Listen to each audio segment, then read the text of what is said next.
Halo semuanya, pada video kali ini kami akan menjelaskan mengenai kegiatan praktikum pembuatan rorak. Praktikum ini dilakukan untuk memahami salah satu metode konservasi tanah dan air yang sering diterapkan pada lahan miring maupun area perkebunan. Melalui praktikum ini, kita dapat mengetahui fungsi rorak, cara pembuatannya, serta manfaatnya dalam menjaga kondisi tanah dan lingkungan. Rorak adalah lubang atau parit kecil yang dibuat di sekitar lahan dengan tujuan menampung air hujan dan mengurangi aliran permukaan. Rorak biasanya dibuat pada lahan yang memiliki kemiringan agar air tidak langsung mengalir dan menyebabkan erosi. Selain menahan air, rorak juga dapat menampung bahan organik seperti daun dan ranting yang nantinya akan terurai menjadi unsur hara bagi tanah.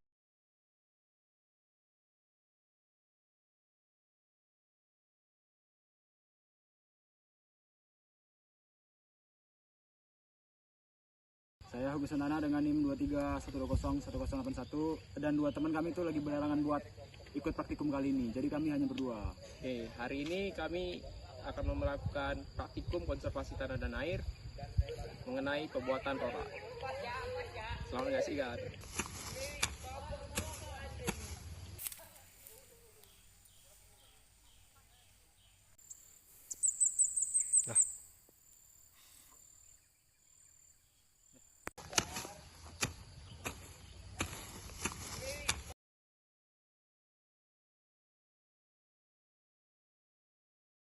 Yang melelahkan. Aduh, terlihat dari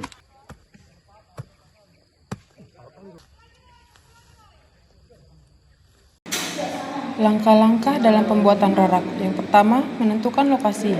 Pilih lokasi yang sering dilalui aliran air atau lahan miring. Yang kedua, mengukur ukuran rorak. Gunakan pita ukur untuk menentukan panjang, lebar, dan kedalaman rorak. Yang ketiga, membersihkan area. Bersihkan rumput, semak, dan akar menggunakan parang. Keempat, menggali tanah. Menggali tanah menggunakan cangkul hingga membentuk lubang memanjang sesuai ukuran yang ditentukan. Yang kelima, merapikan dinding dan dasar rorak. Ratakan bagian sisi dan dasar lubang agar mampu menampung air dengan baik.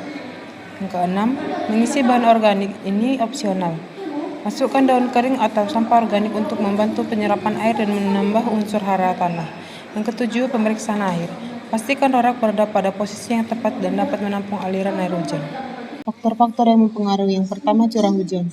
Semakin tinggi curah hujan, semakin besar jumlah air yang mengalir dan mempengaruhi. Yang kedua, jenis tanah. Tanah berpasir lebih mudah meresap air dibanding tanah liat yang cenderung kedap air. Ketiga, kemeringan lahan.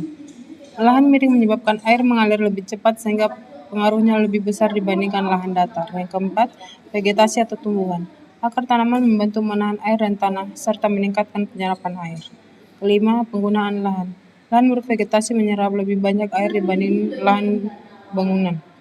Yang keenam, struktur tanah. Tanah yang remah dan gembur lebih mudah menyerap air dibandingkan tanah padat. Manfaat dilakukan pembuatan rorak. Yang pertama, meningkatkan resapan air. Air hujan tertampung dan meresap ke dalam tanah sehingga mengisi cadangan air tanah. Dua, mengurangi aliran permukaan dan genangan. Rorak menahan aliran air hujan sehingga mengurangi risiko banjir dan genangan. Yang ketiga, mencegah erosi dan longsor. Air lebih banyak meresap ke dalam tanah sehingga tanah lebih stabil dan tidak mudah tererosi. Yang keempat, menjaga kelembaban tanah. Tanah menjadi lebih lembab dan lebih lama sehingga mendukung pertumbuhan tanaman. Yang kelima, meningkatkan kesuburan tanah. Bahan organik dalam rorak akan terurai menjadi humus yang menyuburkan tanah.